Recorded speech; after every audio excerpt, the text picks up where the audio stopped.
안녕하십니까. 진세골 사랑의 집 가정문화연구원 이사장 주수일 장로입니다. 제가 가정사역을 하면서 가장 많이 받는 질문이 하나가 있습니다.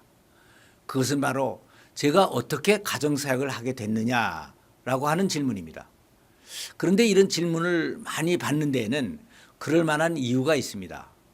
그것은 우선 제가 전공한 것이 신학이나 상담학이 아니고 공학이었고 서울공대를 졸업한 후에도 계속 기업을 운영해온 기업인으로 살아왔는데 지금 이 사회에서는 기업인으로보다는 가정문화연구원을 운영하는 가정사역자로 더 많이 알려져 있기 때문입니다.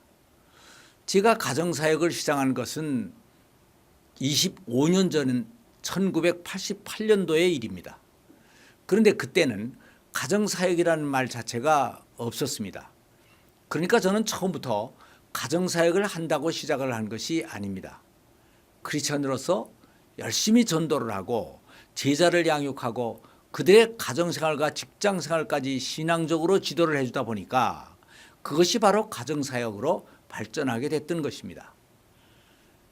저는 대학생 때부터 대학생 선교회 즉 CCC에서 김준권 목사님으로부터 직접 많은 신앙 훈련을 받았습니다. 그래서 제가 대학교 4학년 때에는 CCC의 총학생회장이 됐었고 졸업 후에는 교회에서 청년회장이 될 정도로 모범적인 신앙 청년이 되어 있었습니다. 그리고 직장을 가진 후에는 당시에 제가 생각하고 있었던 여러 가지 조건에 잘 맞는 아내를 만나서 2년 동안을 열심히 연애를 한 끝에 결혼을 하게 됐습니다. 그러니까 결혼 생활은 당연히 행복해질 것이라고 생각을 했었습니다. 그런데 실제 결혼 생활은 그렇지가 않았습니다. 여러 가지 문제들이 발생하기 시작을 했고 그것이 날이 갈수록 더 심화됐습니다. 부부 갈등이 처음에는 고부간의 갈등으로 시작이 됐습니다. 그런데 이것이 유교적 가풍 속에서 잘못 길들여진 나 자신의 가부장적인 의식구조와 이 이기주의적인 사고방식과 서로 다른 성격과 기질의 차이 등으로 계속 커져만 갔습니다. 그래서 결혼한 지 10년 정도가 됐을 때에는 2년 동안 연애를 하면서 열심히 쌓아놓았던 두 사람 사이의 애정탑이 하나하나 다 무너져 내리고 산다 못 산다라고까지 하면서 심각하게 싸우는 부부가 돼 있었습니다. 이렇게 이혼까지 운운하면서 부부싸움을 하게 되니까 이러다가는 나도 잘못하면 이혼을 할 수가 있겠구나 하는 위기의식에 직면하게 됐습니다. 이렇게 되고 보니까 그 누구보다도 인생을 아름답고 선하게 살아보겠다고 생각을 하고 있었던 나로서는 너무나 괴로운 일이었습니다. 이혼이라는 것은 우선 우리 가문에 없었던 일이었고 신앙적으로도 용납될 수가 없는 것이어서 자존심까지 상하게 됐습니다.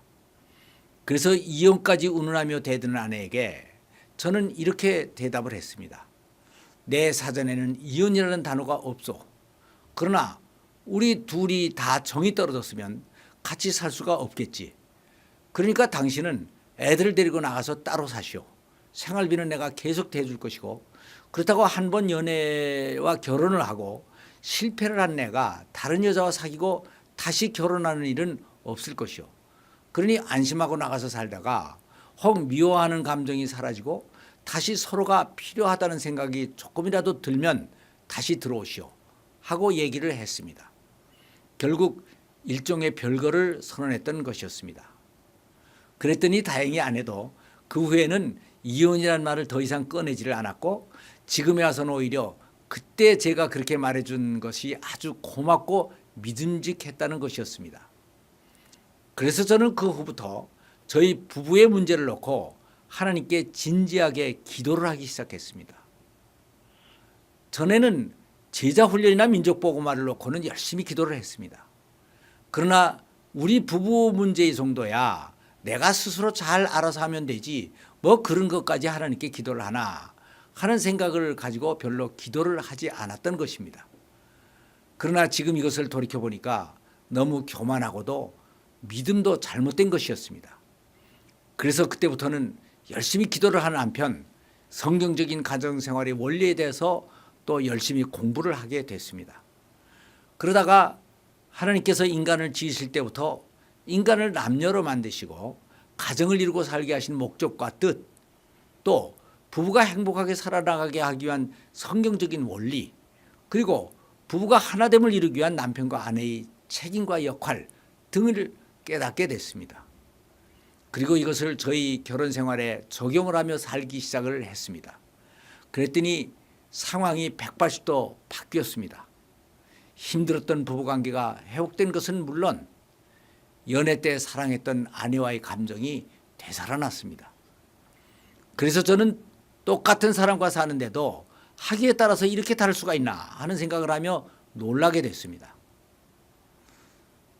그런데 그때 당시 제가 1:1 제자 훈련을 시키고 있었던 몇몇 부부들이 있었는데 그들도 또 저와 비슷한 부부 문제를 다 가지고 있다는 것을 알게 되었습니다. 그래서 저는 그들에게 제가 깨달았던 것들을 다 가르쳐 주었습니다. 그랬더니 그들도 놀랍게 변화가 되었습니다. 그래서 저는 1988년 3월 1일 공휴일을 기해서 15가정을 경기도 광주 진세골에 있는 저희 산장에 초청을 하고 미국 CCC의 가정사역에 쓰고 있었던 패밀리 컨퍼런스 교재를 번역해서 1박 2일의 부부 세미나를 가지게 됐습니다. 그래서 이것이 업그레이드 가정 세미나 1회로서 저희 가정사역의 공식적인 시작이 됐던 것입니다. 그리고 25년이 지난 지금은 511회에 걸쳐 약 15,000 부부, 즉 3만 명 이상의 수료자가 배출하게 되었습니다. 그리고 이 사역이 계속되면서 그 중요성이 더욱 부각되어 1990년도에는 이것을 단순히 개인적인 사역으로 할 것이 아니라 정식으로 가정사역 기관을 만들어서 해 나가야겠다는 생각을 하고 사회복지법인 사랑의 집 가정문화연구원을 설립하게 되었습니다. 그리고 그때 마침 온누리교회에서 하영조 목사님이 교회에서 가정사역을 하시겠다고 하시기에 저는 그곳으로 가서 가정사역 담당 장로로서 하나님의 가정훈련학교를 만들게 됐습니다. 그래서 이 하나님의 가정훈련학교가 지금은 10년 동안에 90기에 약 5,000명 이상의 수료자를 배출하면서 교회 성장에 일익을 담당하게 됐습니다. 그리고 지금은 이 가정 세미나가 500회를 기점으로 업그레이드 부부학교로 개편되면서 지금은 508회를 마치고 509회 지원자들을 모집하게 된 것입니다. 그런데 아직도 가정사역이라고 하면 많은 사람들이 단순히 부부 금수를 좋게 하고 이혼을 막기 위한 프로그램 정도로 생각을 합니다. 그런데 가정사역은 단순히 부부 금수를 좋게 하는 사역이 아닙니다. 종교나 교리에 묶여서 율법적으로 해오던 신앙생활을 더 풍성하고 행복한 삶으로 바꾸고 또 자녀 양육을 바로 해서 우리나라의 미래를 더 행복하게 만들고 민족 복음화와 세계 복음화를 완성하여 이 땅에 하나님의 뜻을 이루는 지상명령적인 사역인 것입니다. 감사합니다.